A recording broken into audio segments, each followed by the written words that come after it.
Bonjour à tous, bonjour bien-aimés, chers auditeurs de Radio Menoa Yeshua. J'espère que vous allez tous bien par la grâce de Dieu, mes bien-aimés. C'est toujours avec beaucoup de bonheur, de plaisir même et aussi d'envie que nous passons ces moments d'antenne, ces moments d'édification pour notre exhortation à tous, peuple de Dieu, béni de l'Éternel, oint de Dieu. Alors oui, aujourd'hui nous allons encore passer ces quelques heures d'antenne dans le cadre bien sûr des matinales de Rachel que vous connaissez sans doute déjà très bien, matinales qui sont aussi pour nous l'occasion de pouvoir vous faire des partages de l'actualité prophétique, mais également méditer sur la parole ou sur les sujets d'actualité. Alors aujourd'hui, mes bien-aimés, le Seigneur nous a encore fait l'immense grâce, si vous voulez, de pouvoir comprendre la symbolique de l'hypergrâce, de pouvoir comprendre à quel point il est dangereux pour nous de diluer le péché, mes bien-aimés, comme des êtres inconséquents, parce que nous sommes convertis à Dieu, parce que nous croyons en Jésus-Christ, alors cela nous donne le droit de vivre comme nous voulons, tout simplement parce que Dieu est miséricordieux et que Dieu finira toujours par nous pardonner. C'est un partage que j'ai reçu cette nuit où deux positions sont confrontées et le Seigneur nous apporte bien sûr un éclairage par rapport à cela. Mais avant de vous partager cela, avant d'aller plus loin, nous allons chanter ce cantique qu'il a également inséré dans ces différents partages que je suis en train de vous en faire part, mes bien-aimés. Je pense que vous le connaissez certainement. Il se trouve dans le recueil de Sur les ailes de la foi, mes bien-aimés. C'est vraiment un cantique que nous avons l'habitude de chanter tous ensemble. C'est tout simplement la miséricorde insondable. Miséricorde insondable, mes bien-aimés. Nous allons chanter ensemble et nous allons prier. Ensuite, nous allons vous faire le partage et méditer sur les textes par rapport à ce partage qu'on va vous faire dans quelques instants. Mais avant, le texte de référence se trouve dans le livre d'Ésaïe, au chapitre 1, et c'est précisément le 17-18 dont il est question. Alors que nous dit le 17-18 d'Ésaïe 1, « Venez maintenant, dit l'Éternel, et disputons nos droits. Quand vos péchés seraient comme le cramoisi, ils seront blanchis comme la neige. Quand ils seraient rouges comme le vermillon, ils deviendront blancs comme la laine. Si vous obéissez volontairement, vous mangerez le meilleur du pays. » Donc nous avons ce verset très fort, très puissant, qui nous explique justement que Dieu est capable d'absoudre tout coupable. Mais avant d'aller plus loin, chantons déjà ce cantique 259 dans le recueil de Sur les ailes de la foi, chantons à l'Éternel. Miséricorde insondable, Dieu peut-il tout pardonner? Absoudre un si grand coupable et mes péchés oubliés. Jésus, je viens, Jésus, je viens à toi, tel que je suis, je viens à toi. Jésus, je viens à toi, tel que je suis, prends-moi. Longtemps j'ai loin de sa face, convoqué son saint courroux. Fermez mon cœur à sa grâce, blessez le sien devant tous. Jésus, je viens à toi, tel que je suis, je viens à toi. Jésus, je viens à toi, tel que je suis, prends-moi. Oh Jésus, à toi je cède, je veux être libéré de tout péché qui m'obsède, être à jamais délivré. Jésus, je viens, je viens à toi, tel que je suis, je viens à toi. Jésus, je viens à toi, tel que je suis, prends-moi. Alléluia, plus de doute, mon fardeau m'est enlevé. Pour le ciel, je suis en route. Heureux pour l'éternité. Jésus, je viens, Jésus, je viens. Je viens à toi, tel que je suis. Je viens à toi. Jésus, je viens à toi, tel que je suis. Prends-moi. C'est le chant que le Seigneur nous donne également dans ce songe. On fera les commentaires tout à l'heure, mais il faut comprendre, mes bien-aimés, que la miséricorde insondable, c'est une miséricorde qu'on ne peut pas sonder. On ne peut pas comprendre la puissance de la miséricorde de Dieu. Elle est bouleversante, elle nous renverse et puis elle change également notre conception de la notion du pardon. Pardonner tout à tout le monde, c'est la dure question que beaucoup se posent souvent. Un nombre incalculable de fois, comment vais-je y arriver? Comment pardonner alors que la personne est vraiment, nous a tellement fait de la peine? Autant de questions que nous nous posons, mais Dieu ne se pose pas ces questions. Sa miséricorde, bien sûr, elle est insondable. La question est posée dans ce cantique. Dieu peut-il tout pardonner? Et on reviendra dans le songe également qui parle de cette notion du pardon de Dieu. Peut-il absoudre un si grand coupable et mes péchés oubliés? Aujourd'hui, nous voyons même dans l'actualité politique, économique, j'en passe les détails, comment les gens stigmatisent les autres, comment ils sont remplis de haine, comment même ceux qui se disent calmes sont plutôt intempérants, même ceux qui se disent posés sont plutôt des haineux et des rancuniers. Donc on est dans une société où le pardon n'a aucun sens. La valeur du pardon, nous sommes toujours dans la dimension de talion, la loi de talion, œil pour œil, dent pour dent. Et d'ailleurs même, cela dépend aussi de quel côté vous vous trouvez, vous pesez dans la balance des rapports en fonction des statuts. Si vous êtes beaucoup plus puissant et plus riche, on sera inclin à vous passer vos caprices, à vous pardonner très souvent. Mais si vous êtes un peu pauvre ou alors si vous êtes de conditions modestes, vous n'aurez pas le même traitement. C'est la société dans laquelle nous sommes.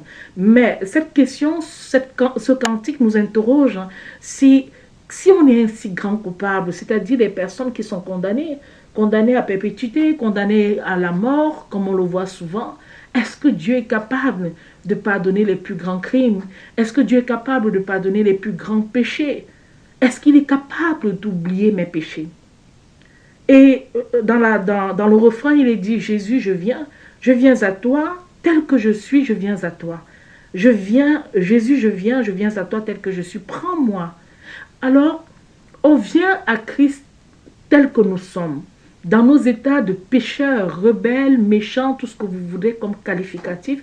Jésus nous prend dans cet état pour faire quelque chose de nouveau en nous, pour nous transformer en quelqu'un d'autre. Il ne nous prend pas, comme on le verra avec ce partage, dans notre état pour que nous restions toujours tels que nous sommes dans notre état, bien qu'étant à Jésus. Sinon, cela aurait servi à quoi de venir à lui? Cela aurait servi à quoi de venir à Jésus pour te maintenir dans le même état? Non, tu viens à Jésus parce que tu as besoin de son aide, tu as besoin de son soutien pour te transformer, pour qu'il fasse de toi une créature nouvelle, totalement régénérée. C'est pour cela que tu viens à Christ. Mais on verra que dans la réalité, beaucoup de chrétiens ont fait la première étape, sont venus à Christ, se sont convertis à Christ, mais sont restés tels qu'ils étaient en fait. Mais tout en ayant Jésus à la bouche, Jésus par-ci, on le verra dans ce partage. Alors, dans la deuxième strophe, il est question de longtemps j'ai été loin de ta face. J'ai même excité ta colère, provoqué ton Saint-Courroux. J'ai fermé mon cœur à toute grâce. J'ai pas voulu voir les mains que tu me tendais. J'ai pas voulu voir les nombreuses interpellations que tu m'envoyais comme message pour que je puisse me ressaisir. Et je n'ai pas voulu entendre quoi que ce soit. Peut-être même encore ce matin, vous ne voulez pas entendre ce partage. Peut-être cela vous, je sais pas, cela vous met mal à l'aise. Peut-être cela vient réveiller en vous des émotions, des mauvaises pensées. Et c'est ça, être fermé à la grâce de Dieu. Ne pas saisir la main qui est tendue. Ne pas saisir son désir de nous transformer. Son désir de nous amener à lui. Blesser le sien devant tous. C'est-à-dire que la personne, bien sûr, lorsqu'on le fait, nous le faisons, voilà, tout le monde voit. Hein, on voit notre attitude. on regarde pas mal de renoncements. Les gens vont vous dire non, je défends la cause de Dieu. Et quand ils sont aux commandes et tout, voilà, ils continuent sur des lois, les décrets que d'aucuns avaient déjà mis en place, qui étaient contre le Seigneur et qui avaient affiché clairement. Donc on est un peu, si je veux un peu rester dans l'actualité, on est un peu dans ce genre de nature. Et même nous, en tant que chrétiens, lorsque tu trompes, par exemple, ta femme ou ton mari, lorsque tu passes ton temps à mentir, à médire sur ton prochain, ça se voit. Tu penses souvent que tu es seul, mais ça se voit également. Et il y a des personnes qui peuvent en être blessées. Ça peut être pour elles des pierres d'achoppement. Alors la troisième strophe nous dit « Ô Jésus, à toi je cède. Je veux être libéré de tout péché qui m'obsède, être à jamais délivré. » Nous avons quelqu'un qui rend les âmes. Nous avons l'attitude d'un pécheur pénitent dans l'état de contrition. Ce pécheur vient s'affaisser et tombe devant le maître. Il comprend qu'il ne peut plus continuer ainsi. Il ne peut plus vivre dans cet état-là. C'est devenu une obsession. Cela est devenu, le péché est devenu comme une seconde nature pour lui et ça pourrit sa vie. Ça détruit sa vie. Tout ce qu'il veut, c'est être délivré. Que ces liens ténébreux, que ces chaînes qui l'environnaient puissent être totalement dégagés de sa vie, afin que, mes bien-aimés, tous ces ombrages puissent être consumés et qu'il puisse tout simplement vivre différemment. Mais cette fois-ci, vivre à Christ, puisqu'il cède. Vous savez, la conversion n'est pas seulement un processus ordinaire, c'est aussi une façon d'inviter aussi Christ. On vient avec Christ, mais on l'invite aussi à rentrer dans notre vie. Il y a un transfert en fait. Tu te donnes à lui et en même temps, pendant que tu te donnes à lui, tu acceptes donc. C'est un peu comme une contractualisation. Vous voyez les contrats, surtout dans les produits dématérialisés, on va souvent accepter les conditions, on demande souvent d'accepter les conditions de vente, etc. Général de vente. Et quand vous cliquez dessus, c'est que vous avez validé en fait la commande. C'est un peu dans une autre lecture qu'on pourrait faire de cette relation-là. Au moment où tu cèdes, ça veut dire que tu n'es plus en train de combattre. C'est vrai, on ne peut pas combattre contre Dieu, mais on peut se refuser à la grâce. Il nous a créés libres. Et il insiste, il essaye de nous ramener à lui, mais nous pouvons être totalement fermés, sinon l'enfer ne serait pas aussi peuplé. Donc, c'est dans cet état-là que le pécheur est vaincu par la puissance de Dieu et il devient un pécheur qui s'est libéré en fait, qui est totalement délivré et qui laisse le Seigneur désormais prendre le contrôle de sa vie et guider selon comment il veut la guider.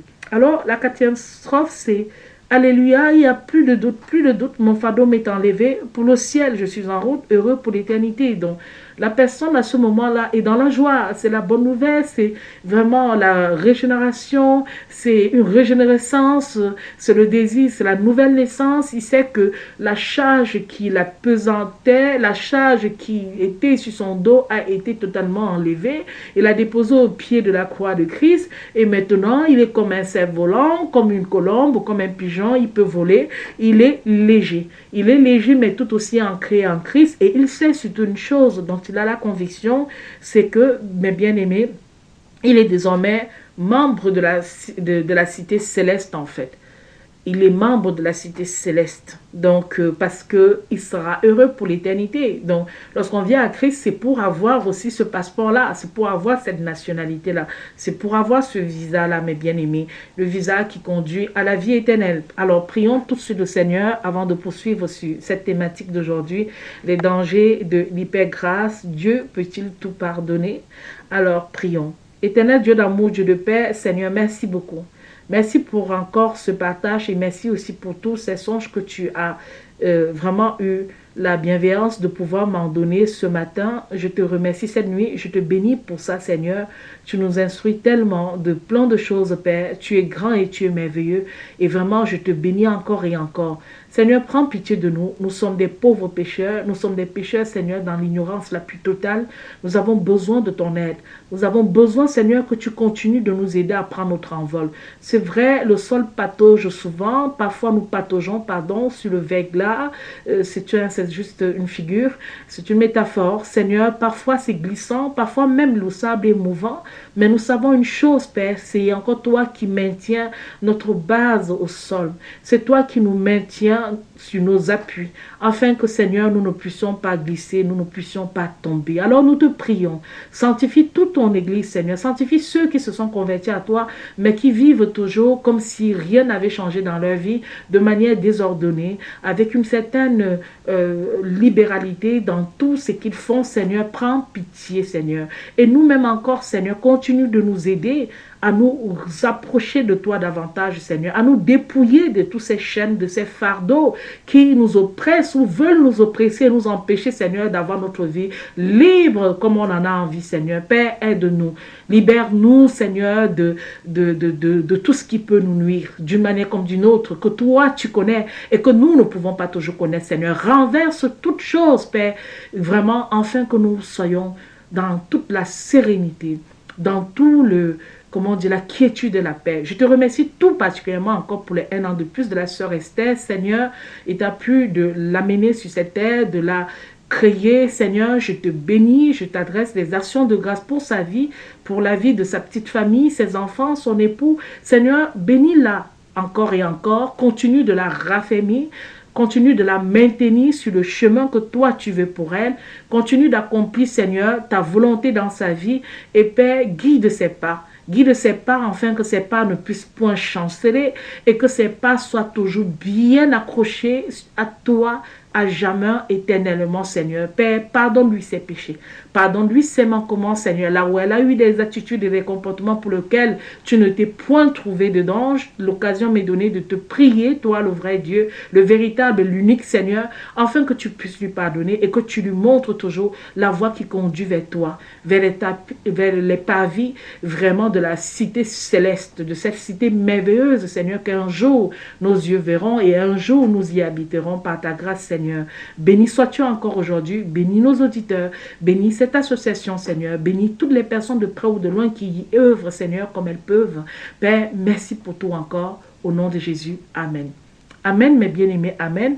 Nous avons donc chanté Miséricorde insondable, le 259, dans le recueil de Sur les ailes de la foi. Ce chant que le Seigneur a mis dans notre cœur. Il y aura une dédicace pour la sœur Esther dans quelques instants, mais nous allons déjà vous partager ce songe. Alors, cette nuit, mes bien-aimés, je rêve que je suis dans un endroit, c'est un endroit qui est un peu comme un centre missionnaire, le centre missionnaire de mon enfance.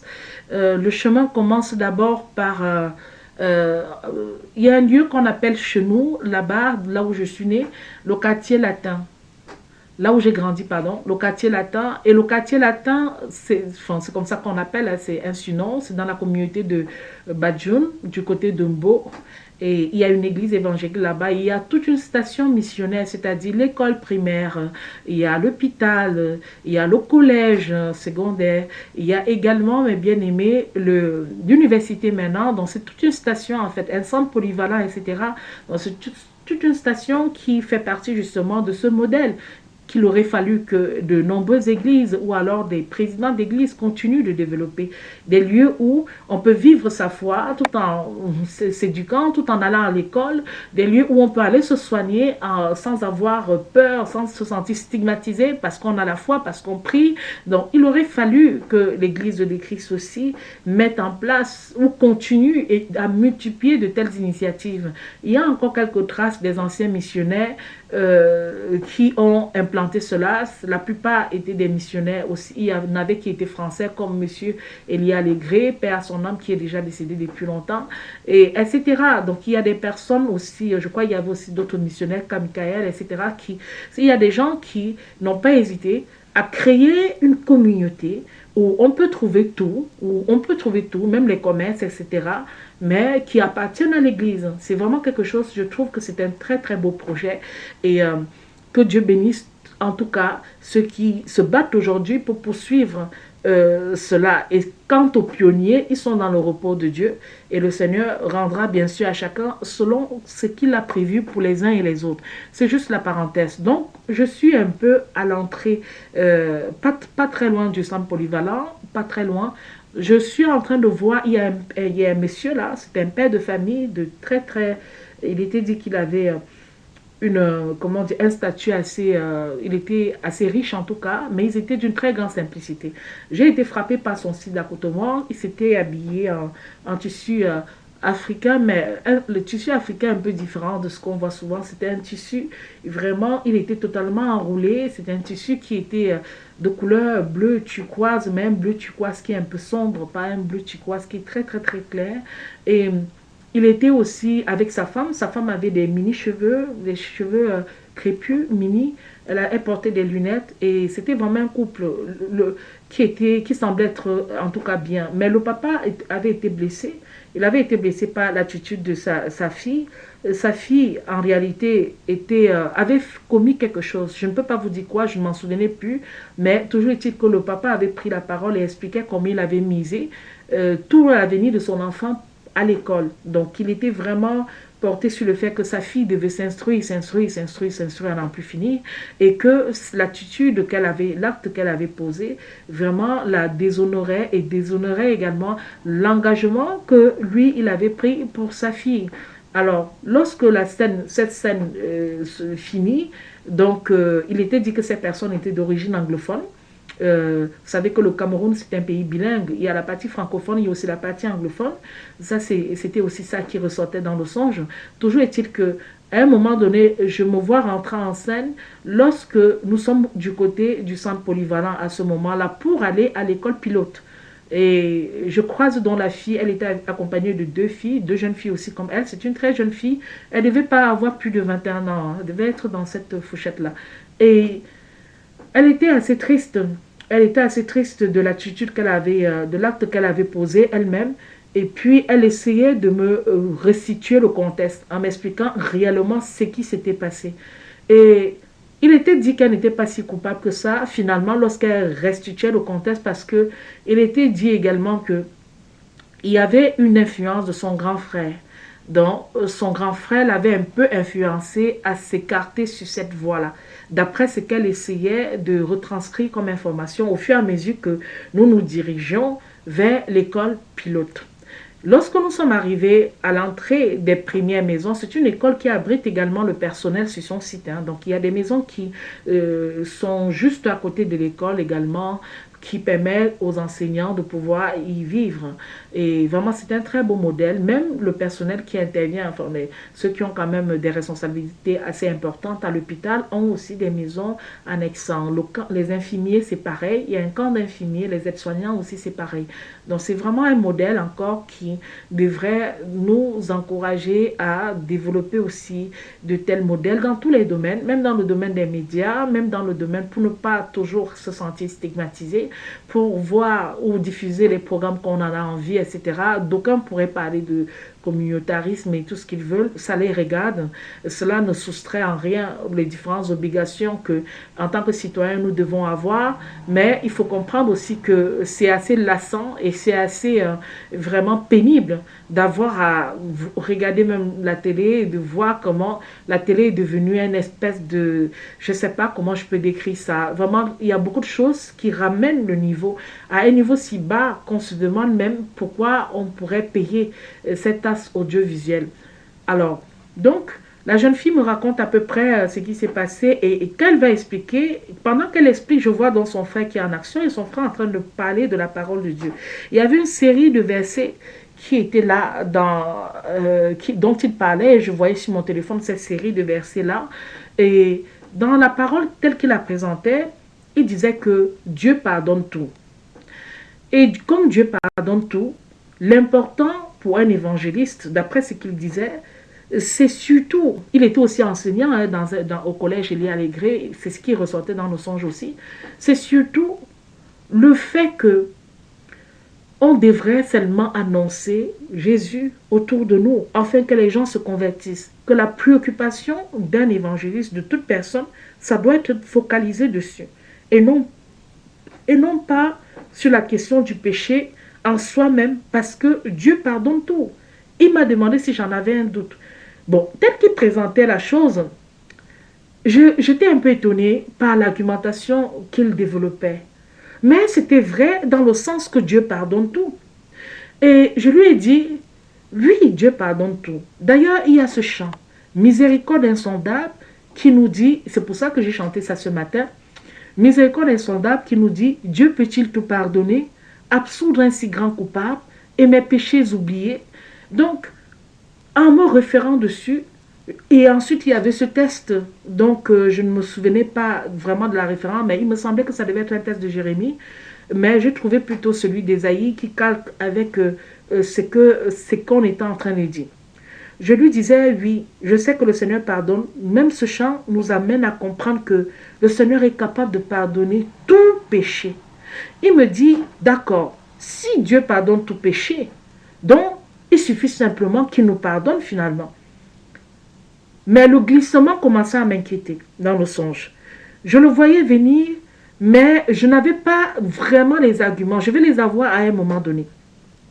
En suivant son raisonnement, donc, pour lui, convaincu que l'important, c'est quoi alors? L'important pour le chrétien, c'est de connaître Jésus, c'est-à-dire de se convertir à Christ et de lui demander pardon pour nos péchés. Donc ça, c'était son angle d'attaque, c'est-à-dire qu'il ne fallait pas trop accorder du temps, de l'énergie, c'est ce qui pourrait être le péché en soi-même auprès des personnes qui connaissent déjà Jésus, auprès des personnes qui savent que Jésus-Christ est sauveur, auprès des personnes, etc., qui sont chrétiens. Ça, c'est ce qu'il disait. Et à un moment donné, je lui ai dit, mais non, il y a un facteur que tu ignores dans ce que tu dis. À la question que Dieu pardonne tout, oui, Dieu pardonne tout, mais encore, la mort peut te surprendre. La mort peut te surprendre au moment où tu ne t'y attends pas dans ton péché. Et comment tu fais à ce moment-là? Dans la manière dont tu argumentes, c'est comme si tu as toute la certitude de la vie. Tu sais que quels que soient les péchés que tu ferais, il suffira pour toi à ce moment-là de demander pardon et puis tu seras pardonné. Deuxième élément, il y avait trois éléments, mais le troisième, je me souvenais plus très bien quand je me suis réveillée. Deuxième élément, ce que toi, tu ignores également, hormis le caractère incertain de la vie, c'est aussi le fait de ta connaissance. Quel est ton niveau de connaissance par rapport à ce péché que tu continues de faire? Est-ce que tu connais, Dieu ne peut pas pardonner de la même façon à chacun. Il faut comprendre cela. Il te pardonne aussi en tenant compte de tes temps d'ignorance, des choses que tu ne connais pas et que peut-être tu les as fait maladroitement. Mais si tu viens défier Dieu, connaissant bien que tu ne dois pas faire ces choses et tu continues de t'entêter pour les faire, à ce moment-là, tu ne peux pas dire que Dieu pardonne, il absout à tout coupable, puisque tu n'es pas dans un état d'ignorance. Ça, c'était le deuxième point. Le troisième point, je ne m'en souvenais pas très bien, mais c'est quand je me suis réveillée que je me suis rappelé du troisième point. Après, sur une partie du songe, il est question d'huile aussi. Il est question, avec une autre sœur en Christ, peut-être le Seigneur me met à cœur de compléter cela. Avant que je commence à parler au grand frère de la jeune fille, je me retrouve aussi avec une sœur en Christ. Mais les trois filles n'étaient pas là au moment où je me retrouvais avec elle. Et on continuait d'aller toujours à l'école pilote de Meaux en classe de CM2.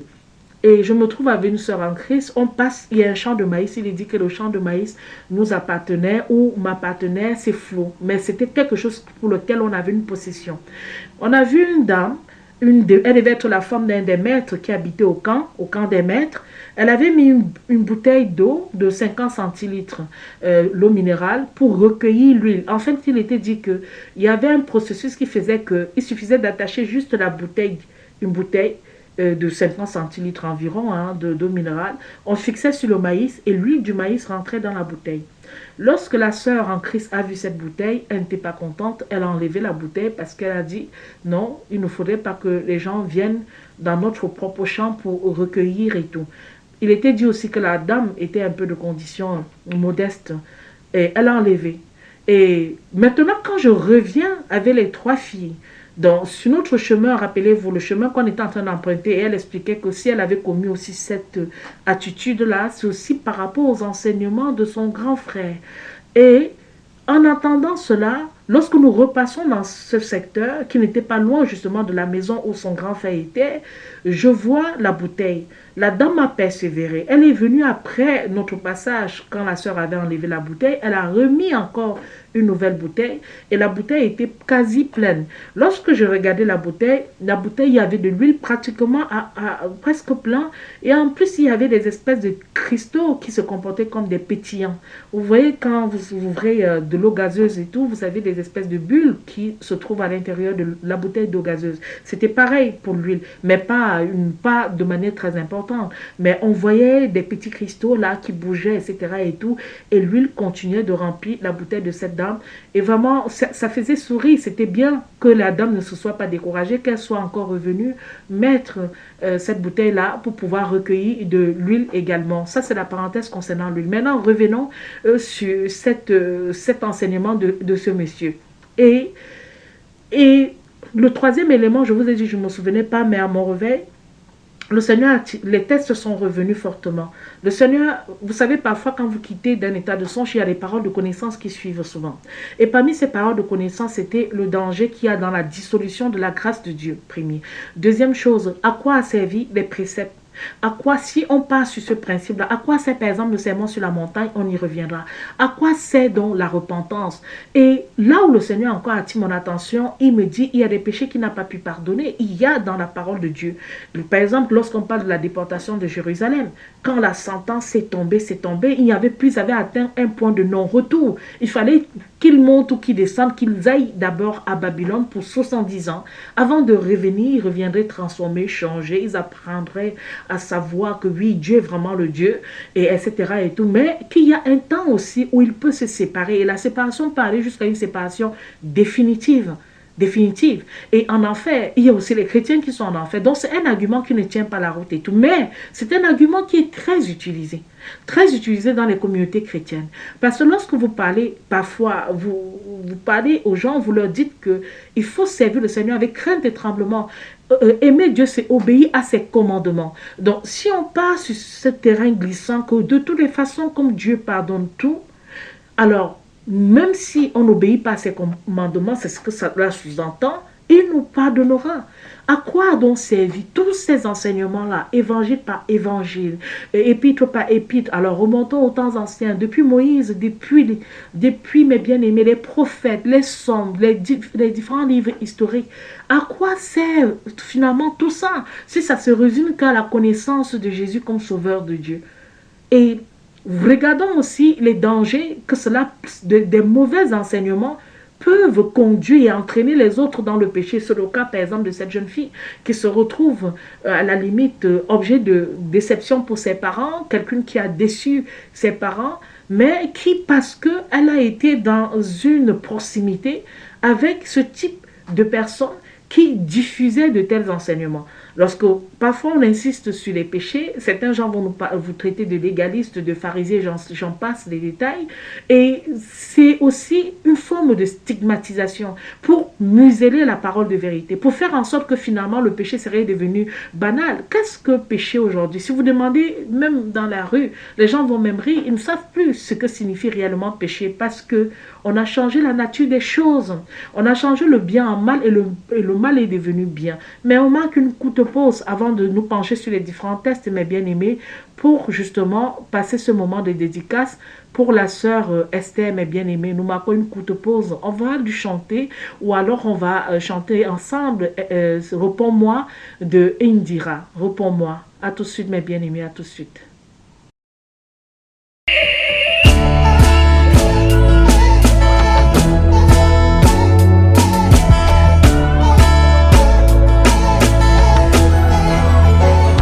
Combien de fois devrais-je te dire que je t'aime? Ça fait longtemps, mon enfant, que je t'appelle. Mais réponds-moi, écoute ma voix. Ne perds plus de temps, demain sera tard. Mais réponds-moi, écoute ma voix. Ne perds plus de temps, demain sera tard. See, I've been knocking at the door of your heart, won't you open the door for me? I've been knocking at the door of your heart. Won't you open the door for me? Réponds. Jésus-Christ t'appelle. Réponds. Le Seigneur t'appelle. Donne-lui juste ton cœur. Quand Jésus-Christ t'appelle, réponds. Quand le Seigneur t'appelle.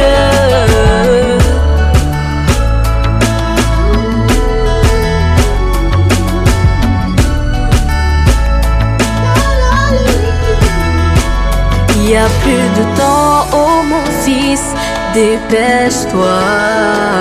Et si tu m'entends, ma brebis, reviens-moi. Laisse-moi te délivrer du péché, de la haine.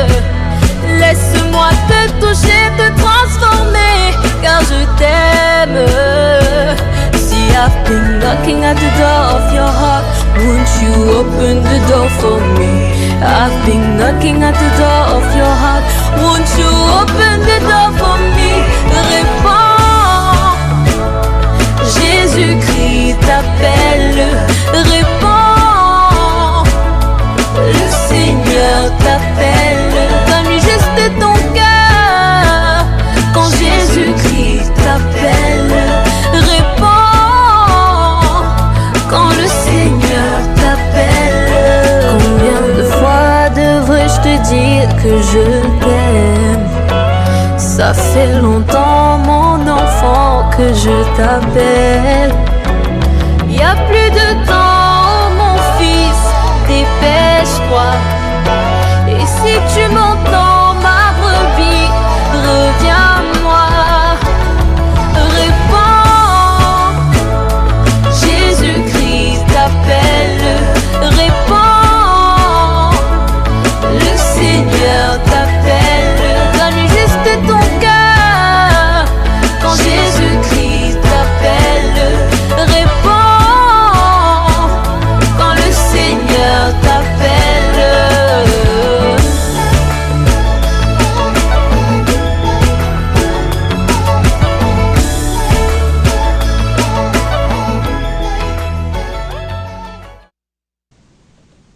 Bien-aimés, chers auditeurs de Radio Menoa Yeshua, rebonjour encore, merci. Oui, cette dédicace, c'était pour la sœur Esther. Nous remercions le Seigneur pour ces 1 an de plus, comme on l'a déjà dit, en introduction et dans une bonne partie, à la première partie de l'émission. Que le Seigneur soit béni pour sa vie et continue bien sûr de la soutenir encore et encore. Donc on reste toujours dessus pour cette deuxième partie, mes bien-aimés. Penchons-nous donc sur les textes tels que on vous l'a présenté. Nous allons commencer par celui d'Ésaïe 18 en comprenant la profondeur de ce message, mes bien-aimés. Vous avez vu dans cette, dans cette thématique le danger de ce grand frère qui avait ses enseignements. Et il y croyait vraiment, comme je vous l'ai dit, il croyait à ce qu'il disait. Il était convaincu que le plus important, c'est vraiment que de connaître Jésus. Le reste n'est que accessoire, qu'un évangéliste doit se battre pour que le monde entier connaisse Jésus. Le reste n'est qu'accessoire parce que Dieu pardonne tous les péchés. Et vraiment, je prie Dieu qui me donne la possibilité de mettre en ligne et de mettre aussi sur la chaîne YouTube cette émission parce que c'est une émission qui est très importante. Je bénis le Seigneur pour ce partage parce que je sais que c'est comme ça que les vies des gens sont malheureusement conduits dans le mauvais chemin, mes bien-aimés. Oui, on remercie le Seigneur pour ça. Alors, comme je le disais, lisons donc. On va commencer par le verset 10. Ésaïe 1 à partir du verset 10. Même si c'est le verset 18 qui est la thématique de ce jour. Écoutez la parole de Dieu, conducteur de Sodome. Prêtez l'oreille à la loi de notre Dieu, peuple de Gomorrhe. Qu'ai-je à faire, dit l'Éternel, de la multitude de vos sacrifices?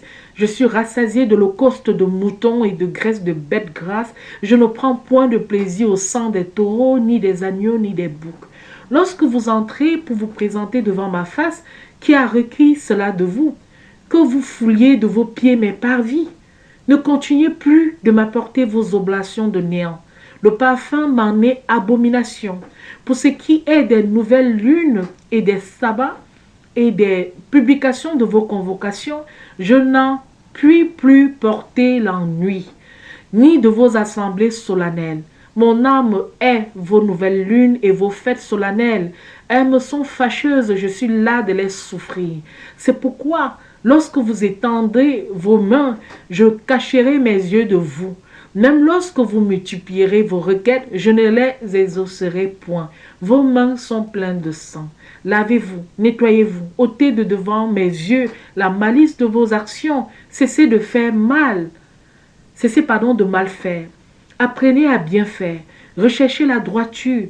Protégez celui qui est opprimé. Faites droit à l'orphelin. Défendez la cause de la veuve. Venez maintenant, dit l'Éternel, et disputons nos droits. Quand vos péchés seraient même comme le cramoisi, ils seront blanchis comme la neige. Et quand ils seraient rouges comme le vermillon, ils deviendront blancs comme la laine. Si vous obéissez volontairement, vous mangerez le meilleur du pays. Mais si vous refusez, et si vous êtes rebelle, vous seriez consumés par l'épée, car la bouche de l'Éternel a parlé. Comment la ville fidèle est-elle devenue prostituée? Elle était pleine de droiture, et la justice habitait en elle, mais maintenant elle est pleine de meurtriers. Ton argent s'est changé en crasse, et ton breuvage a été mêlé d'eau. Les principaux de ton peuple sont rebelles, ce sont des compagnons de larron, chacun d'eux aime les présents, ils courent après les récompenses, ils ne font point droit à l'orphelin, et la cause de la veuve ne vient point devant eux.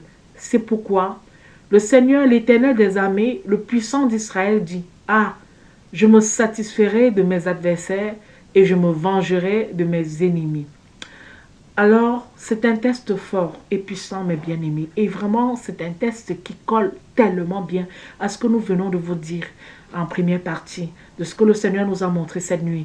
Il est en train de reprocher aux Juifs leur ingratitude. Et cela doit nous aider aussi à comprendre notre ingratitude vis-à-vis de Jésus-Christ, mes bien-aimés.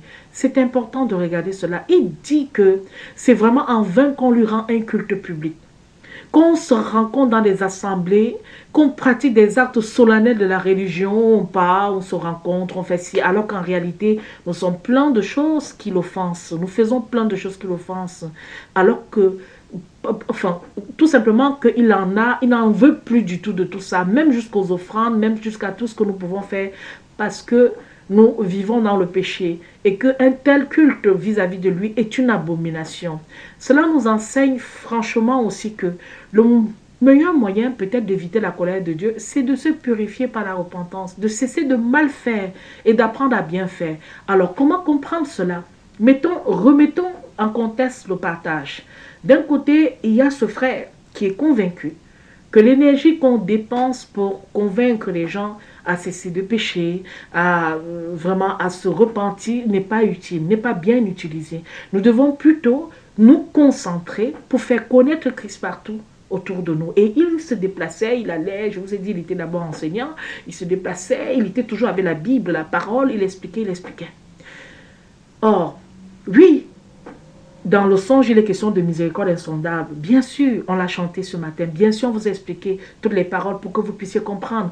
Mais il est aussi question, mais attends, tel que tu présentes la chose, que la grâce de Dieu, puisque Dieu peut tout pardonner, il peut pardonner tout le monde, alors il n'y a pas besoin de s'inquiéter pour la question du péché. Mais il y a besoin plutôt de s'inquiéter pour le fait de ne pas le connaître. Non, non.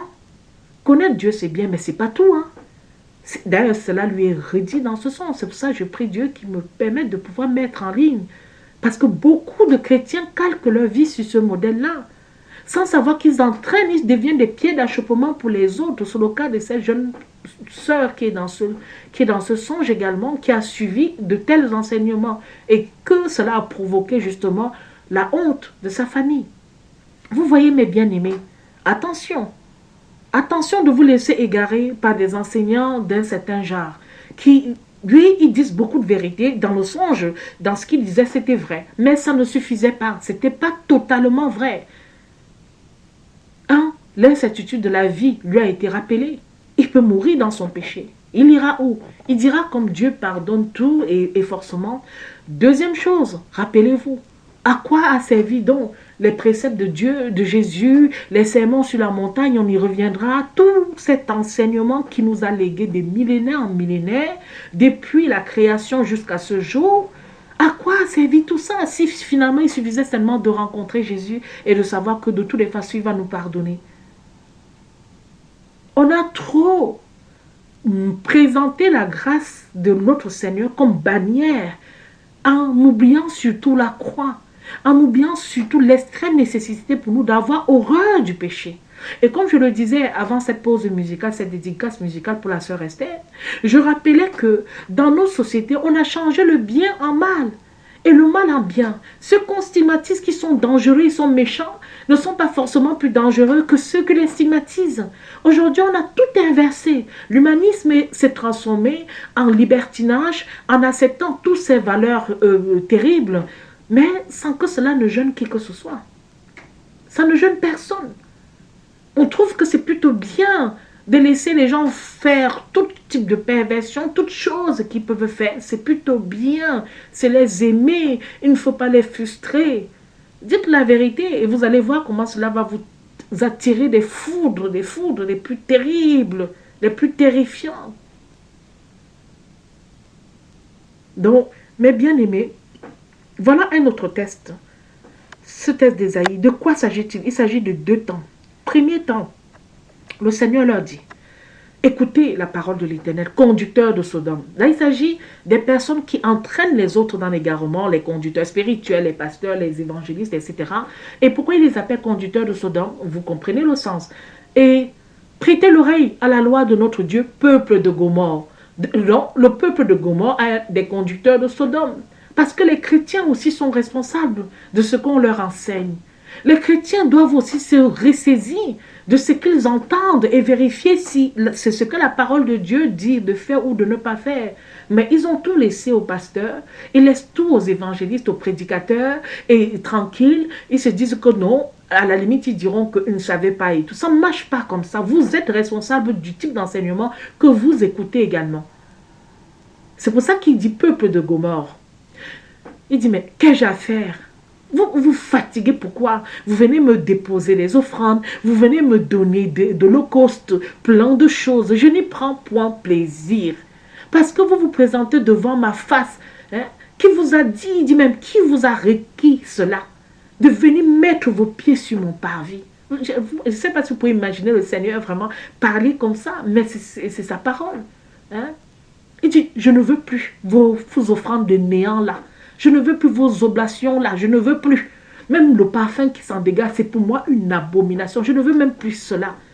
Oui, bien-aimé, tu peux faire tes jeûnes, tu peux chanter partout dans les assemblées, tu peux être ci, être ça. Mais si tu ne marches pas dans les voies de Dieu en respectant les préceptes de l'Éternel, ce message aussi t'est destiné ce matin. Il dit, mon âme est vos nouvelles lunes. Parce que ce n'est pas les actes de la religion qu'il faut faire. Ce n'est pas la religiosité. C'est-à-dire, oui, tous les dimanches, je ne peux pas manquer d'aller à l'église, par exemple. J'aide ceci, je fais ceci. Alors que dans le cœur même, vous êtes méchant. Vous faites des choses, vous êtes impudique. Vous commettez des adultères. Vous ne faites pas droit aux orphelins. Vous maltraitez les veuves. Vous faites ci, vous faites ça. Tout ça, c'est cité. C'est cité dans ce test. Dieu veut, il prend plaisir au sacrifice du cœur, à la circoncision du cœur. Il ne prend pas plaisir à l'apparence, aux pratiques religieuses qui sont que de l'apparence en fait. Tout est là, hein, tout le décor est planté. On est, je vous ai dit, je vous ai décrit en première partie, c'est une communauté missionnaire, c'est une station missionnaire. On y est. Donc, c'est-à-dire que Dieu est un peu présent dans la bouche de tout le monde. Le collège, c'est les missionnaires. Vous avez suivi déjà au début. Donc, il faut comprendre que ce n'est pas parce qu'on serait même enseignant, évangéliste, on serait prédicateur, parce que je me tiendrai là devant vous dans ce studio, que cela ferait de moi une personne qui fait des choses que Dieu aime. Le fait de faire quelque chose que Dieu aime, mes bien-aimés, c'est vraiment d'obéir à ses préceptes. Puisqu'il dit au verset 17, « Apprenez à bien faire, recherchez la droiture, protégez celui qui est opprimé, faites droit à l'orphelin. » Défendez la cause de la veuve, c'est ce qu'il demande. Sinon, autrement. Et mais avant, il dit même lavez-vous. Quand il dit lavez-vous, nettoyez-vous, ôtez de devant mes yeux la malice de vos actions, cessez de mal faire. Mais on comprend que ce verset, c'est la repentance. Donc le frère ne peut pas dire, comme il a dit dans ce texte, qu'il suffit simplement. Non, on ne peut pas, il faut comprendre que on ne peut pas flirter avec le péché. On ne peut pas côtoyer le péché chaque jour sans demander un renoncement total. On ne peut pas cheminer avec le péché tout le temps en se disant que Dieu est miséricordieux. Non, il arrivera un moment où ces paroles sera adressées à ceux qui s'entêtent dans leur voie. Il veut le meilleur pour chacun. D'ailleurs, au verset 18, il propose même déjà un plan où il va absoudre justement ce péché-là. Il dit, venez, venez, venez. Maintenant, dit l'Éternel, disputons nos droits. C'est-à-dire, le Seigneur, il confronte les idées. Il dit, quand vos péchés seraient comme le cramoisi, vous savez ce que c'est que le cramoisi, ils seront blanchis comme la neige. Et quand ils seraient rouges comme le vermillon, ils deviendront blancs comme la laine. Si, verset 19, il y a une condition. C'est pour ça que quelqu'un peut vous prendre ça, cet extrait-là, et ça y est, il commence à évangéliser les gens dessus. Il faut lire beaucoup, beaucoup, beaucoup de versets. Il ne faut pas souvent cibler juste un verset qui va rentrer dans qui va nous conforter dans notre position. Même dans ce songe, il y avait beaucoup de versets qui défilaient sur mon téléphone. Parce qu'il y a ce problème aussi dans la maison de Dieu. Quelqu'un va venir pincer un verset comme on pourrait pincer un beignet dans un plateau, sur un plateau, et il va le pincer comme ça et brandir ça comme si toute la Bible se résumait que sur ce verset-là et tout. C'est pas comme ça qu'il faut prendre la parole de Dieu. Lorsqu'un sujet est développé, déroulé dans la parole de Dieu, il faut commencer par le début, le milieu et la fin. Tu ne peux pas prendre un sujet qui est déroulé, tu te contentes que d'une phrase du sujet et tu dis que ça y est, c'est ça toute l'explication du sujet, c'est pas du tout la bonne méthode. Moi, je n'accepte pas. Quand on fait des prédications, avec une seule phrase, je ne l'accepte pas. Je ne comprends même pas pourquoi beaucoup d'églises s'entêtent à donner 2 lignes de versets et s'appuyer que dessus, s'appuyer que dessus. Moi, vraiment, je ne comprends pas. Je ne comprends pas cette approche-là. On se fatigue beaucoup dans notre monde. Vous savez comment la Bible on lisait avant? On déroulait les rouleaux des livres. On déroulait totalement. On ne prenait pas juste quelques petits extraits comme ça là et tout. Je comprends que oui, on ne peut pas lire tout un livre au cours d'une émission, au cours d'une prédication. Mais de là à prendre que 1 ou 2 versets et de les croiser avec 1 ou 2 autres textes, je trouve que c'est très réducteur. On peut quand même lire la moitié d'un chapitre, à défaut même de lire l'intégralité du chapitre et tout, pour donner la consistance dans ce que nous voulons débattre. On accorde beaucoup d'importance à notre commentaire, à l'interprétation, alors que la parole s'interprète elle-même. Mais parce que les hommes veulent montrer qu'ils ont la rhétorique, ils ont la capacité d'interpréter, d'avoir des grands sermons et tout. On balade les gens, on balade, alors que peut-être même si on n'avait que lu la Bible, cela aurait édifié plus d'un qui sont venus nous écouter parce qu'eux-mêmes ne lisant pas la parole de Dieu. Non, mais bien aimés, nous avons ça. Le Seigneur dit, viens. Si tu viens, tu prends ça, tu vas dire, mais regarde ce verset, il dit lui-même que même si tes péchés sont noirs n'importe comment, et ben moi je vais les rendre blancs. Même si c'est rouge, sale n'importe comment, même si tu as fait quoi, je vais ceci. Si tu tiens ça, tu vas encore convaincre d'autres personnes. Les gens vont dire, ah bon, ah bon, ah bon, ah bon. Vous voyez mes bien-aimés, un enseignant doit prendre garde. Prenons garde à la qualité des enseignements que nous donnons, que nous dispensons. Et un enseignant doit aussi se corriger. Les erreurs, ce n'est pas seulement les autres. Même dans certaines choses que nous avons dit, pour lesquelles elles étaient fausses, il faut aussi venir se corriger. Il faut aussi avoir le courage de la correction. Il faut aussi être capable de dire non, j'avais annoncé ceci, je me suis trompé. En lisant encore tel texte ou en lisant tel verset, je me suis rendu compte que non, ce n'était pas vraiment comme j'avais pensé et que Dieu me pardonne et pardonne aussi à ceux qui vont. C'est important aussi. C'est important. Parce que parfois, on demande beaucoup à d'autres. Nous-mêmes, on ne le fait pas. Si ces enseignants-là, ces prédicateurs-là avaient vraiment cette attitude de mea culpa de temps en temps, la qualité de l'enseignement serait bien meilleure que cela ne l'est encore aujourd'hui. Donc, nous avons dans ce cas de figure Et le dernier cas de figure de ce partage se trouve dans, comme j'ai dit, sur le sermon sur la montagne. Alors, sermon, est-ce que ça se limite au sermon? Non, ça ne se limite pas. L'évangéliste Matthieu a pris la peine de compiler les enseignements de Jésus. Il les a compilés sur plusieurs chapitres et il a fait en sorte que, mes bien-aimés, vraiment chacun ne puisse être démuni de ce que le Seigneur a donné. Mais si on reste toujours dans cette vision de ce frère, pourquoi donc cela finalement? On n'avait pas donc besoin de connaître les dispositions que Jésus, par exemple, enseignait pour parvenir au vrai bonheur. On n'avait pas besoin de connaître les obligations que tout chrétien doit avoir pour vivre dans une grande sainteté. On n'aurait pas besoin de ça. Quand il dit, hein, on dit déjà au verset 1, Jésus, voyant le peuple, monta sur une montagne et s'étant assis, ses disciples s'approchèrent de lui. Et ouvrant sa bouche, il les enseignait en disant. Donc, il est question d'un enseignement. Il est question des différents enseignements qu'il a passé sa vie terrestre à prodiguer ci et là auprès de ses enfants. Heureux les pauvres en esprit, car le royaume des cieux est à eux. Heureux ceux qui sont dans l'affliction, car ils seront consolés. Heureux les débonnés, car ils hériteront la terre. Heureux ceux qui ont faim et soif de la justice, car ils seront rassasiés. Heureux les miséricordieux, car ils obtiendront miséricorde. Heureux ceux qui ont le cœur pur, car ils verront Dieu.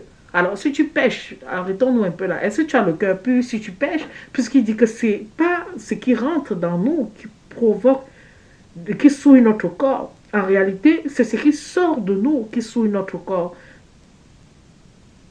Parce que de notre cœur sort des impudicités, des adultères, les fornications, des meurtres, le larcin, le vol, c'est toutes ces pensées mauvaises qui sortent de nous. Et ce sont ces pensées mauvaises en réalité qui nous souillent.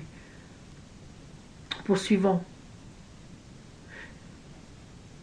Heureux ceux qui procurent la paix, car ils seront appelés enfants de Dieu. Heureux ceux qui seront persécutés pour la justice, car le royaume des cieux est à eux. Vous serez heureux lorsqu'à cause de moi, on vous dira des injures, qu'on vous persécutera et qu'on dira faussement contre vous toutes sortes de mal. Réjouissez-vous alors et tressaillez de joie, parce que votre récompense sera grande dans les cieux, car on a ainsi persécuté les prophètes qui ont été avant vous. Vous êtes le sel de la terre, mais si le sel perd sa saveur, avec quoi la salera-t-on? Il ne vaut plus rien qu'à être jeté dehors et à être foulé aux pieds des hommes. Vous êtes la lumière du monde. Une ville située sur une montagne ne peut être cachée. Alors, mon frère, si tu es la lumière du monde, ça veut dire que tu éclaires ceux qui sont dans les ténèbres et tu es même au-dessus d'une montagne. Alors, d'où vient alors, à ce moment-là, le fait que tu peux malgré tout avoir un train de vie libre de faire tout ce que tu veux? Non. Il y a un jour où il faudra payer. Et un jour, il faudra rendre des comptes. Puisqu'il dit au verset 16 que votre lumière luise ainsi devant les hommes, afin qu'ils voient vos bonnes œuvres et qu'ils glorifient votre Père qui est dans les cieux. Il est question aussi, vous avez entendu comme moi, bonnes œuvres. Bonnes œuvres. Alors en faisant tout ce que nous pouvons faire de mauvais, ça ne peut pas être qualifié de bonnes œuvres. Il dit au verset 17, ne pensez point que je sois venu abolir la loi ou les prophètes. Je suis venu non pour les abolir, mais pour les accomplir. Car je vous dis en vérité que jusqu'à ce que le ciel et la terre passent, il n'y aura rien dans la loi qui ne s'accomplisse jusqu'à un seul iota et un seul trait de lettre. Celui donc qui aura violé l'un de ces petits commandements et qui aura ainsi enseigné les hommes sera estimé plus petit dans le royaume des cieux, mais celui qui les aura observés et enseignés sera estimé plus grand dans le royaume des cieux. Que si votre justice ne suit pas celle des scribes et des pharisiens, vous n'entrerez point dans le royaume des cieux. Bien-aimés, nous devons donc comprendre encore et encore que nous n'avons aucun intérêt à violer les commandements de Dieu, mais plutôt à les mettre en pratique. Nous n'avons aucun intérêt à croire que nous avons la liberté de faire comme on veut, à partir du moment où on viendra pleurer, incliner nos pieds, demander de l'aide, demander du secours, etc. Au chapitre suivant, il y va encore un peu plus fort maintenant, dans les travers pour lesquels nous pouvons avoir sur notre chemin. Au chapitre suivant, qui est le chapitre 6, il dit par exemple, Vous avez entendu qu'il a été dit aux anciens, tu ne tueras point. Et celui qui tuera sera punissable par les juges. Mais moi, je vous dis que quiconque se met en colère contre son frère, sans cause sera puni par les juges. Et celui qui dira à son frère Raka sera puni par le conseil. Et celui qui lui dira fou sera puni par la géhenne du feu. Vous voyez? Et on dit qu'il se met en colère contre son frère sans cause. Dans les versions modernes, on a fait sauter le sans cause. Et qui se met juste en colère contre son frère. Il dit, au verset 23 par exemple, si donc tu apportes ton offrande à l'autel et que tu te souviens que ton frère a quelque chose contre toi, laisse là ton offrande devant l'autel et va-t'en premièrement te réconcilier avec ton frère et après cela viens et offre ton offrande. Accorde-toi plutôt avec la partie adverse pendant que tu es en chemin avec elle, de peur que ta partie adverse ne te livre au juge et que le juge ne te livre au sergent et que tu ne sois mis en prison. Je te dis en vérité que tu ne sortiras pas de là jusqu'à ce que tu aies payé le dernier cadran. Vous avez entendu qu'il a été dit aux anciens, tu ne commettras point d'adultère. Mais moi je vous dis que quiconque regarde une femme pour la convoiter, il a déjà commis l'adultère avec elle dans son cœur. Vous voyez qu'avec le Seigneur, ça augmente crescendo, ça augmente encore beaucoup plus que même ce que Moïse avait légué. Vous voyez, c'est pour ça qu'on ne peut pas prendre cela à la légère. On peut pas, non, on ne peut pas dire que la miséricorde de Dieu est tellement grande et surabondante qu'elle absout tout et il n'y a pas d'inquiétude à avoir puisque Dieu pardonne. On ne peut pas même courir ce risque. C'est un risque terrible. Sinon, pourquoi il pourrait dire que si ton œil droit te fait tomber dans le péché, arrache-le et jette-le loin de toi. Car il vaut mieux pour toi qu'un de tes membres périsse que si tout ton cœur ou tout ton corps était dans la géhenne. Vous voyez? Si ta main droite te fait tomber dans le péché, coupe-la. Alors, mais comment couper la main alors qu'il pardonne tout? Vous voyez un peu la nuance. Vous comprenez que c'est très dangereux de dissoudre toutes nos responsabilités, que oui, Dieu parle au cœur, il n'y a que Dieu qui... Non, non, non, non, non. Non, mais bien aimé, ne prenez pas ça à la légère. Interrogez votre vie à la lumière des Saintes Écritures. Vérifiez si ce que vous faites est conforme à la parole de Dieu. Ne négligez pas cela. Et jette-la loin de toi, car il vaut mieux pour toi qu'un de tes membres périsse que si tout ton corps était jeté dans la géhenne. Il a été aussi dit, si quelqu'un répudie sa femme, qu'il lui donne la lettre de divorce. Mais moi, je vous dis que quiconque répudiera sa femme, si ce n'est pour cause d'adultère, il l'expose à devenir adultère, et que quiconque se mariera à la femme qui aura été répudiée commet un adultère. Vous avez encore entendu qu'il a été dit aux anciens, tu ne te parjureras point, mais tu t'acquitteras envers le Seigneur de ce que tu auras promis avec serment. Mais moi je vous dis, ne jurez du tout point, ni par le ciel, car c'est le trône de Dieu, ni par la terre, car c'est son marchepied, ni par Jérusalem, car c'est la ville du grand roi. Ne jure pas non plus par ta tête, car tu ne peux faire venir un seul cheveu blanc ou noir. Mais que votre parole soit oui ou non, ce qu'on dit de plus vient du malin. Vous avez entendu qu'il a été dit œil pour œil, dent pour dent. Mais moi je vous dis de ne pas résister à celui qui vous fait du mal. Mais si quelqu'un te frappe à la joue droite, présente-lui aussi l'autre. Si quelqu'un veut plaider contre toi et t'ôter ta robe, laisse-lui encore l'habit. Si quelqu'un te veut contraindre d'aller une nuit avec lui, vas-en deux. Donne à celui qui te demande et te détourne point de celui qui veut emprunter de toi. Vous avez entendu qu'il a été dit, tu aimeras ton prochain et tu haïras ton ennemi. Mais moi je vous dis, aimez vos ennemis, bénissez ceux qui vous maudissent, faites du bien à ceux qui vous haïssent et priez pour ceux qui vous outragent et qui vous persécutent, afin que vous soyez enfants de votre Père qui est dans les cieux, car il fait lever son soleil sur les méchants et sur les bons, et il fait pleuvoir sur les justes et les injustes, c'est-à-dire Dieu ne fait exception de personne, c'est-à-dire Dieu aime tout le monde, c'est ce que ça signifie. Car, verset 46, si vous n'aimez que ceux qui vous aiment, quelle récompense en aurez-vous? Les péagers, même n'en font-ils pas autant? Dieu veut une démarcation.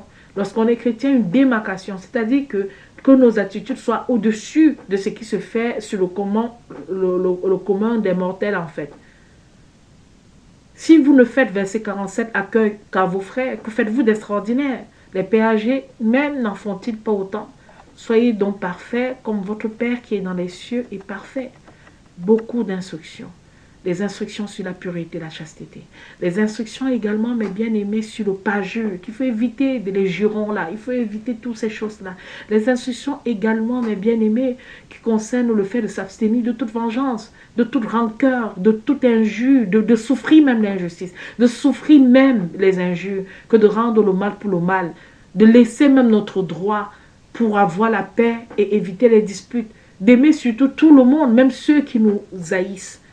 Il y a autant d'instructions. On ne peut pas se soustraire à cela. On ne peut pas. On en a besoin pour vivre. C'est notre manne, c'est notre nourriture. Tu ne peux pas dire que non, non, non. Quand tu dis que tu as connu Jésus et que ça suffit, mais tu vis de quoi toi? Tu te comportes comment maintenant? Qu'est-ce que tu manges quoi? Tu manges quoi? C'est la question que j'ai envie de demander parce qu'on a besoin chaque jour d'être dans la présence de Dieu, de recevoir ses préceptes qui nous évitent des pièges par-ci, par-là. Donc on a besoin de lui. Donc c'est vraiment un truc que nous devons vraiment filtrer nos enseignements. Nous devons savoir qui nous instruit et ce qui est véritablement dit. Faites attention, il y a des enseignants de tout côté, de toute nature qui pervertissent vraiment la parole de Dieu et qui la transforment en des choses qui n'ont pas vraiment, qui n'ont même finalement aucun sens et ne sèment que de la confusion autour. Pour aller plus loin, on va finir bientôt, pour aller plus loin, on peut aussi encore faire un petit bond sur le chapitre suivant qui est le chapitre 6 qui nous dit « Prenez garde de ne pas faire votre aumône devant les hommes afin d'être vus, autrement vous n'en aurez point de récompense de votre Père qui est aux cieux. Quand donc tu feras l'aumône, ne fais pas sonner la trompette devant toi, comme font les hypocrites dans les synagogues et dans les rues, afin qu'ils soient honorés des hommes. Je vous dis en vérité qu'ils reçoivent les récompenses. Mais quand tu fais l'aumône, que ta main gauche ne sache pas ce que fait ta droite, afin que ton aumône se fasse en secret et que ton Père qui te voit dans le secret te le rendra publiquement. Quand tu prieras, ne fais pas comme les hypocrites, car ils aiment à prier en se tenant debout dans les synagogues et au coin des rues, afin d'être vus des hommes. Je vous dis en vérité qu'ils reçoivent leurs récompenses. Mais toi, quand tu pries, entre dans ton cabinet et ayant fermé la porte, prie ton Père qui est dans ce lieu secret, et ton Père qui te voit dans le secret te le rendra publiquement. Or, quand vous priez, n'usez pas de vaines redites comme les païens, car ils croient qu'ils seront exaucés en parlant beaucoup. Ne leur ressemblez pas, car votre Père sait de quoi vous avez besoin avant que vous le lui demandiez. Vous donc priez ainsi. Notre Père qui est aux cieux, ton nom soit sanctifié. Ton règne vienne, ta volonté soit faite sur la terre comme au ciel. Donne-nous aujourd'hui notre pain quotidien. Pardonne-nous nos péchés, comme nous aussi pardonnons à ceux qui nous ont offensés. Et ne nous abandonne point à la tentation, mais délivre-nous du malin, car à toi appartient le règne, la puissance et la gloire à jamais. Amen. On finit par le pardon. Pardonnez aussi aux hommes leurs offenses. Si vous pardonnez aussi aux hommes leurs offenses, votre Père céleste vous pardonnera aussi les vôtres. Mais si vous ne pardonnez pas aux hommes leurs offenses, votre Père ne vous pardonnera pas non plus les vôtres. Beaucoup de préceptes, beaucoup de conseils, même sur la façon de prier, la manière de nous conduire. Oui, mes bien-aimés, nous avons vu par ce partage de cette nuit que le Seigneur assoit notre engagement avec lui, mais dans le souci de la transformation, dans le souci du dépouillement, dans le souci de la mise en pratique des préceptes bibliques dans nos vies au quotidien. C'est ça le vrai enseignement. Et non de se dire que tout ça, c'est juste un peu comme de la littérature. L'essentiel pour nous, c'est d'avoir cru à Christ. C'est important de croire à Christ. C'est même l'absolue nécessité de toute âme. Mais il y a encore d'autres étapes pour parvenir véritablement à la félicité. C'était ça le partage de ce jour. C'était ça l'émission de ce jour. Nous allons prier pour rendre l'antenne. Prions le Seigneur. Béni sois-tu, Jésus, pour tes enseignements qui sont riches, qui sont comme une rosée fraîche, qui nous rafraîchit le cœur et qui nous soutient encore, Seigneur. Merci, Père, pour tout ce que tu nous montres. Protège, Seigneur, ces jeunes, ces personnes qui s'égarent dans les mauvais enseignements, qui suivent, Seigneur, ces personnes qui diffusent des enseignements qui ne sont pas conformes à ta volonté. Nous te prions aussi pour ces conducteurs-là, Seigneur. Aide-les à bien comprendre ta parole et à savoir qu'ils sont responsables également de l'égarement de ces personnes, de ces brebis, Seigneur, de ces fidèles qui se perdent, mon Dieu, mon roi, Père, et pitié. Seigneur, merci encore une fois de plus, comme on te l'a dit en introduction, pour les 1 an de plus de la sœur Esther. Merci Seigneur pour sa vie. Continue de fleurir son pavis, continue de la bénir, de fleurir son cœur, de la remplir de toi Seigneur et de lui montrer le chemin qui mène vers toi. Continue encore et encore Seigneur de lui montrer la voie. Seigneur, aide-la dans sa marche avec toi tous les jours encore et pardonne-lui tous ses péchés Seigneur, nous t'en supplions. Bénis ton Église. Bénis également, Seigneur Père, toutes les personnes qui nous écoutent ou qui nous écouteront. Continue, Seigneur, de nous montrer le vrai chemin, le seul, l'unique, Seigneur, le chemin, la vérité et la vie. Quant à moi-même, Seigneur, je n'ai que d'action de grâce pour te dire merci. Merci pour ma vie. Merci pour ton amour, Seigneur. Merci pour ta présence, Seigneur. Merci pour ta paix surtout. Et merci pour tout ce que tu ne cesses de faire. Merci pour les guérisons multiples, Seigneur, que tu m'accordes et des grâces surabondantes encore et encore. Seigneur, à jamais, merci. Sois béni, sois élevé, à tout jamais, Seigneur. Amen. Amen, mes bien-aimés. Ainsi s'achève cette émission. Vous retrouverez, Dieu voulant, la sœur Célestine dans l'avenir en Christ dès 16h de Paris, si Dieu le veut. Et également, la sœur Lisa, 17h15 dans l'émission La foi en Jésus-Christ, mes bien-aimés. Quant à moi, probablement, on se retrouvera dimanche, Dieu voulant, dans l'émission du chauffard à 14h, heure de Paris. Soyons tous bénis et fortifiés et encouragés. Que Dieu veille sur nous, à tout jamais. À très bientôt. Au revoir, mes bien-aimés. Au revoir.